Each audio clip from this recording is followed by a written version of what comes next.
Welcome to a brand new episode of the Jampack Report today for October the 14th of 2019.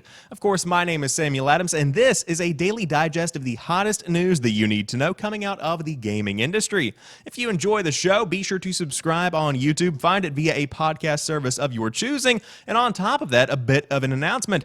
I'm going to be on top of the podcast and video versions of the show, creating a digest on medium.com/jampackreport. I went to college for journalism, and I want to start using it again, so I'll be giving a bit of a rundown for each individual story, and on top of that, I will supply links to the actual show itself. So again, you can follow on medium.com/jampackreport if you want a bit of a written version of the show. Nothing too big, just a bit to keep you up to date. But today, what are we going to be discussing on the show? Fortnite blew up over the weekend, and I'm not talking about in popularity. The game literally blew up. There is no more Fortnite. As of the time of recording this podcast at 6:46 a.m. on Monday, October the 14th, we have no more Fortnite. It has been replaced by a black hole and a bit of a minigame if you enter the Konami code. But we will talk more about that, what it could mean, and why it is a genius marketing move. Then we will follow up the Blitz story from last week because Blizzard has released a statement, and on top of that, they have undone the ban of the Hearthstone player, at least in a way. But Daybreak Games is suffering some layoffs. Nvidia is remastering more games with ray tracing. We have news about Payday III. And on top of that, a fun fact about Dead Space that you might not have known. I found it pretty interesting, and I thought that I would share on today's show. But without further ado, let's go ahead and talk about this black hole, because Fortnite's map blows up and the entire game gets sucked into a black hole. Now, this headline right here, who would have ever expected that to be a thing? Epic Games is no stranger to using viral elements to promote its next season of popular game Fortnite, but the newest way of hinting at what's next puts the strange purple cube from last year to shame. This morning, rockets flew through the map, then converged with a meteor to destroy the game's world. The event sent every player skyward, then a black hole appeared, consuming the entire game. Now, when you attempt to play Fortnite, you cannot access Save the World or Creative, but when you select Battle Royale from the menu, it tells you a technical error has occurred before the menu is sucked away into the same black hole that consumed players earlier today. You can check out what happened just before the emergence of the black hole through a clip from popular streamer Dr. Lupo, and of course that is linked on, the Game Informer article, which is down below. Once at the black hole screen, you have one option, exit. However, many players have opted to watch the black hole for clues. Every once in a while, the lighting of the screen changes to reveal numbers, but not much else is happening. If you get bored while watching, you can enter the Konami code to unlock an elementary top-down space shooter arcade minigame. In addition to taking the game offline for now, the Fortnite Twitter account has also deleted all of its tweets aside from the most recent, which is just a live stream of the current game state. As of this writing, the official Fortnite account has over 100,000 viewers as the community attempts to find out what is next. Additionally, throughout the day, Fortnite has been a top trending topic on Twitter. You can monitor the current state of Fortnite by checking out its Twitch account below. And of course, as of, again, Monday, October the 14th at 6:49 a.m., 47,889 viewers on Twitch are watching a black hole. And quite frankly, not much else.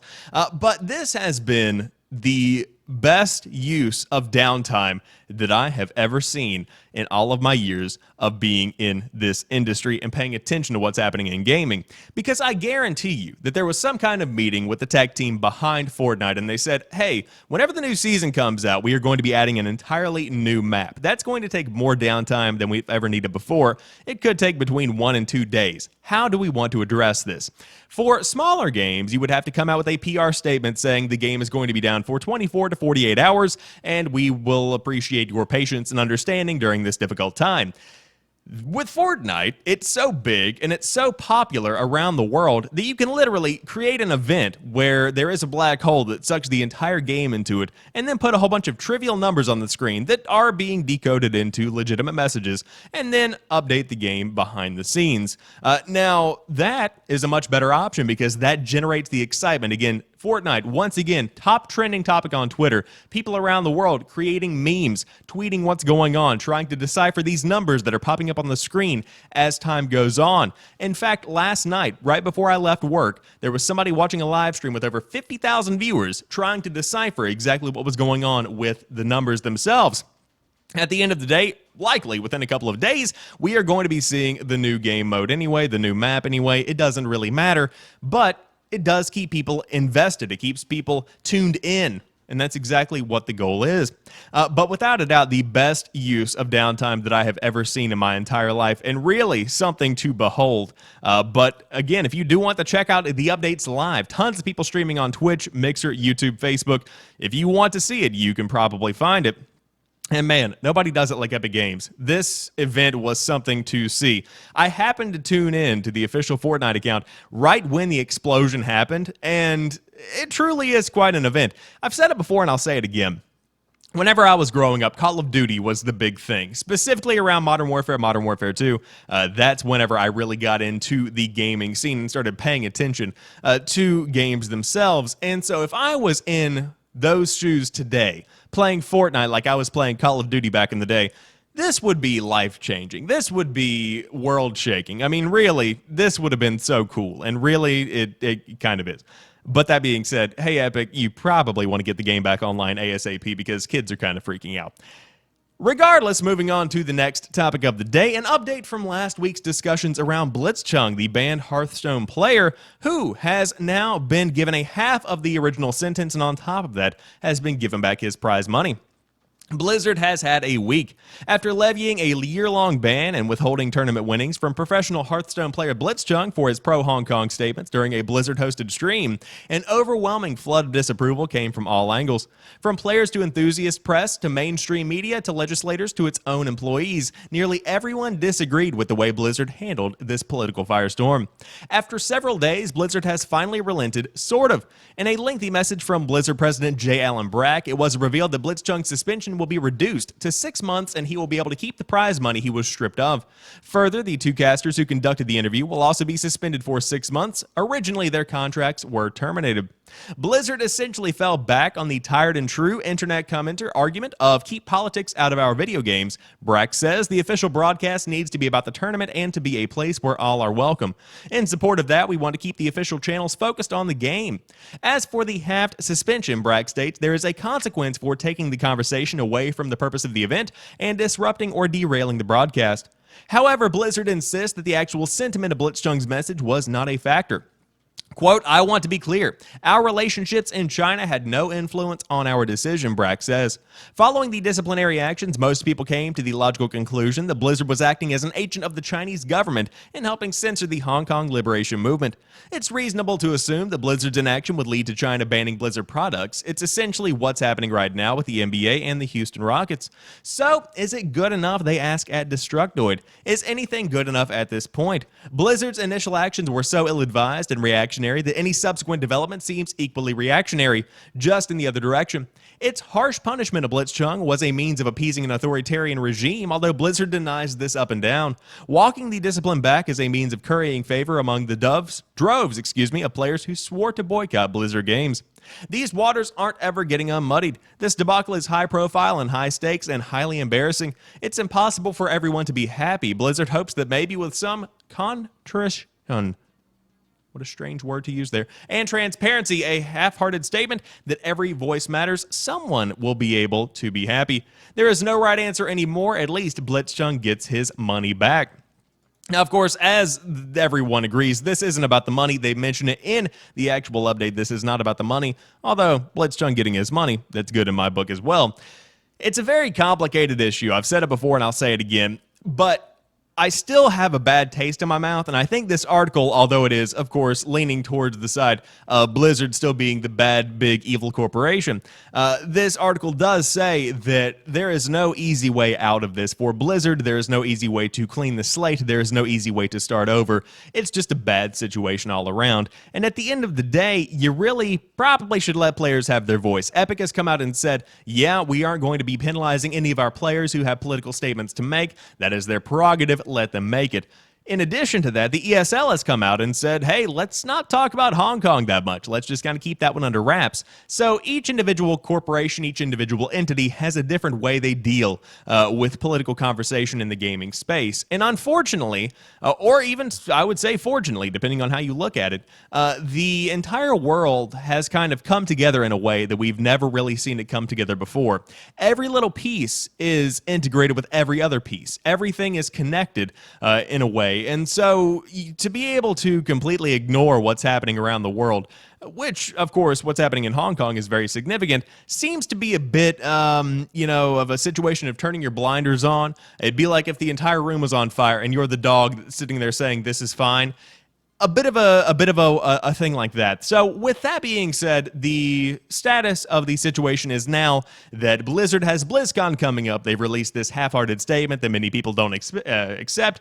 And on top of that, still, many people boycotting Blizzard, many people saying the company should backpedal even further. But even then, does that improve the look of the situation anymore? It seems like not really. Nothing is going to help this in Blizzard's case. However, another company that's going through some hardship, Daybreak Games. Of course, right now, Blizzard definitely taking the brunt of the hardship. These are two very different situations, but I needed to transition. Daybreak Games makes multiple layoffs, including on the Planetside Arena team. The scale is not clear, but Planetside Arena lead designer says the team lost some really good people today. Daybreak Games has laid off multiple employees, including some that were working on BR Planetside Arena, which went into early access last month. The scale of the layoffs at the H1Z1 and Planetside 2 studio is not yet clear, but one dev who lost his job said multiple teams had been hit, while Planetside Arena's lead designer said his team had lost some really good people today. In a statement to Gamasutra, Daybreak Games confirmed it had laid off some employees as part of a restructuring. We are taking steps to improve our business and to support our long-term vision for the existing franchises and development of new games, it said. This will include a realignment of the company into separate franchise teams, which will allow us to highlight their expertise, better showcase the games they work on, and ultimately provide tailored experiences for our players. Unfortunately, some employees were impacted by this effort, and we are doing what we can to support them during this challenging time. Daybreak laid off a significant number of employees last year, both in April and December. Several developers who lost their job yesterday took to Twitter to announce the news. Former H1Z1 tech director Josh Kriegshauer, who worked on Planetside Arena before handing in his notice last month, said that lots of friends were affected by the layoffs. I have reached out to Daybreak, Samuel Horty says, at PC Gamer to clarify the scale of the job cuts, but he has not heard back as of yet. And so, this is an unfortunate piece of news, as I always say. I know that the statement gets regenerated time and time again, but best of luck. My thoughts go out to everybody impacted by the layoffs, because it doesn't matter what industry you might be in. Losing your job sucks, because that pays for things. And so hopefully everybody lands on their feet from this, and hopefully Daybreak Games is making the correct steps to ensure that the people are taken care of during this period of time of transition. But I think this really does speak volumes about where the company is going as the future does continue to kind of roll on, because Daybreak Games had a bit of a rough last 5 years or so. They were at the top whenever H1Z1 was at its peak, and then they updated the game and made tons of changes and then split the game into multiple pieces, and ultimately a ton of bad decisions led to them being on the bottom of the bunch and H1Z1 effectively being dead. The last time that I played it was the day it came out on PS4, which I believe was roughly a year and a half, 2 years ago, something like that. And the game itself, nothing really major about it, but still H1Z1 was the #1 game for a hot minute. And Planetside 2, another game worth talking about. Massive, massive game. With Planetside Arena, I have heard relatively middle-of-the-road things. It seems like with early access, it launched and then just disappeared. I haven't heard anybody talking about it. I don't know how many people play it. The numbers have not been discussed. It has just been kind of dead since it launched in early access, and hopefully that will be remedied in the future, because with this recalibration, in a way, of the studio being divided into multiple teams to work on multiple projects, hopefully that kind of leads each team to throw themselves into their strengths and make some good out of a bad situation. But right now, I just don't know about Daybreak. I feel like maybe the BR scene is a bit too crowded for even something like Planetside Arena. But hey, you never know. That's what we said about stuff like Apex Legends. And again, that's what we said about stuff like Ring of Elysium and Islands of Nine Battle Royale. You know those two last ones? You might not have ever heard of them. You know why? Because the BR space is crowded. Just saying. However, if you don't want to play any Battle Royales, if you don't want to play Planetside Arena, you can play some new Nvidia remastered games because they are coming soon with RTX ray tracing. Quake 2 RTX is far from the last game to receive an Nvidia ray tracing upgrade. DSOG has discovered that Nvidia is hiring a producer for its Lightspeed Studios unit to lead work on a game remastering program that will add RTX ray tracing to more classic titles. The GPU maker is unsurprisingly shy about which games are in the pipeline. The next project is a game, quote, you know and love, not a real clue, but promising nonetheless. Lightspeed worked on the Quake 2 RTX remaster and was also responsible for bringing numerous games to Android through Nvidia's Shield devices, including Half-Life 2 and even a China-only port of Super Mario Galaxy. It's not surprising that Nvidia would plan more frequent ray tracing updates. The company can use them to sell more GeForce RTX graphics cards without waiting for third-party devs to put in all the work. It's just a matter of which games will make the most sense. Quake 2 is a prime candidate given that its lighting effects were a selling point when the game was new, and Nvidia will likely be looking for similar technology showcases that could stand some modern-day polish. And so I will say, number one, Quake 2 RTX looks good. They did a very good job with this one. It really does have that old school vibe, and it does have that retro vibe, but it also brings the beautiful lighting of RTX to a classic game, making something entirely new in the process, in my opinion. And so that's something that is cool to see. As to what game is coming next, I have no idea. Who knows what it could entail. I would love to kind of see a redone Doom. I don't know if that's something that's being overdone considering the Doom games were just re-released in July, and on top of that, you've got Doom Eternal coming out, and of course, Doom 2016 is still a worldwide sensation. But the lighting of Flame and the lighting of Hell could really do with a bit of an RTX upgrade, and I think that the original Doom could definitely be a big contender for this one. But let me know what games you would love to see in the comments section, or hit me up on Twitter at PrettyChillGuy and let me know your thoughts on that one. But I will say, excited to see the future of ray tracing tech. Of course, RTX is massive for Nvidia's products, but on top of that, the next-gen consoles are going to have RTX built in, or at least ray tracing on a hardware level in terms of the PS5. As for Project Scarlet, nothing has been announced as of yet, but you can assume that it will be comparable. And so that's exciting because that really is one of the small details that pushes a new game over the edge when it comes to just what is different between the base version you would get on a PS4 or an Xbox One and what you can get on a PC with ray tracing, and of course, therefore in the future with PS5 and whatever the next Xbox is called. But maybe Payday 3 will have some ray tracing in it because Payday 3 is coming by 2023 according to Starbreeze. Starbreeze Studios says it expects to release its next full Payday game by 2023, but it may come sooner than that, according to a financial release from the Swedish developer, which pencils in a 2022 to 2023 release window for Payday 3. As part of ongoing restructuring at the studio, Starbreeze outlined its estimated cash flow for the next 4 years. Starbreeze said it expects to finalize a publishing agreement for Payday 3 in the first half of 2020 and secure financing to develop the game. They said it expects the same arrangement for continued development of Payday Crime War, the mobile version of its heist-themed shooter series. Starbreeze previously said that Payday 3 was already in production years ago. In 2017, studio CEO Bo Anderson Clint said, "It is with great satisfaction that we can also announce that Payday 3 production is officially initiated and at a full design stage." But Clint stressed patience. "It will be done when it's done. You simply don't rush Payday 3." The previous game in the series, Payday 2, was initially released in 2013. My God, on PS3, Windows PC, and Xbox 360. The game has since been ported to Linux, PS4, and Xbox One, with the most recent version for the Nintendo Switch arriving this past February. In December of 2018, Starbreeze Studios filed for restructuring amid a financial downturn for the company. In its press release on Friday, Starbreeze said reconstruction work is continuing and the company intends to be present to present a reconstruction plan shortly. Apologies. Starbreeze also notes that its financial plan is not a forecast, but merely a cash flow estimate to enable creditors to form an opinion about the future repayment ability of Starbreeze. And so, they're trying to rebuild their credit. A noble, noble cause. But I will say, number one, the previous statement I made, the Nintendo Switch version arriving this past February, that was supposed to be February of 2018, because I don't know what year it is. So, Payday 3 coming by 2023.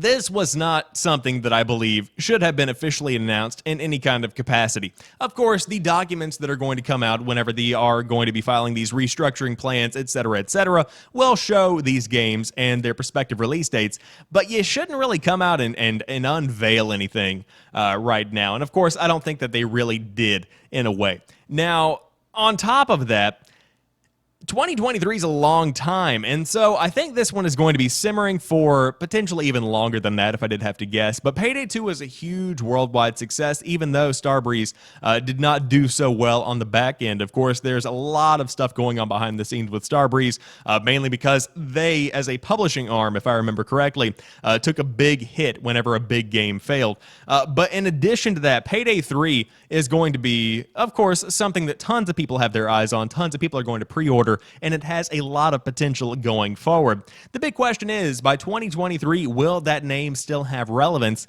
And only 4 years away, it very well could. So we will see what happens over the next few years as development begins. I suppose yet again, if the words of Clint are supposed to be believed. But at the same time, 2023 for Payday 3 seems like a pretty good estimate, considering that it really does have to be big to outdo Payday 2, which is a massive worldwide sensation.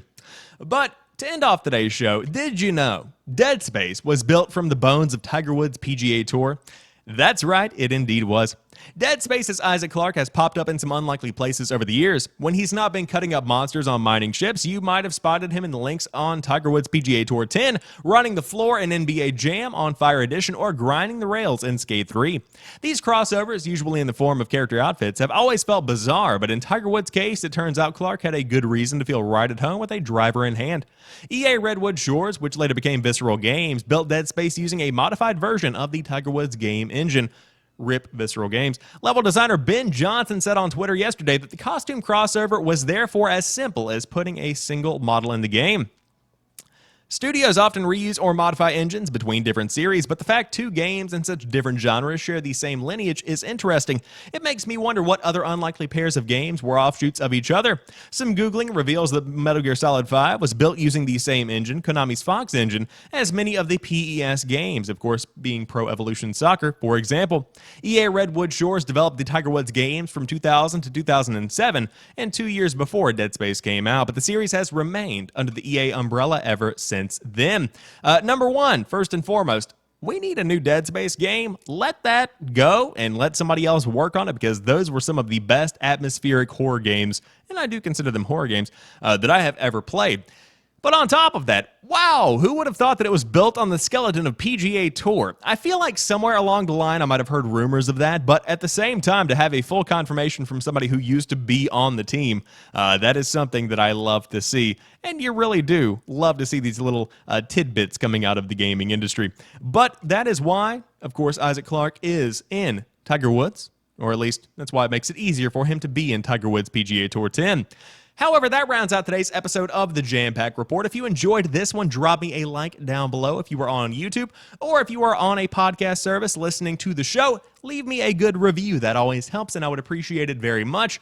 And if you happen to be finding the show on medium.com/JampackReport, that's going to be my pet project, and I hope it does work out pretty well. But until tomorrow, have a fantastic rest of your day. I will talk to you soon, and peace.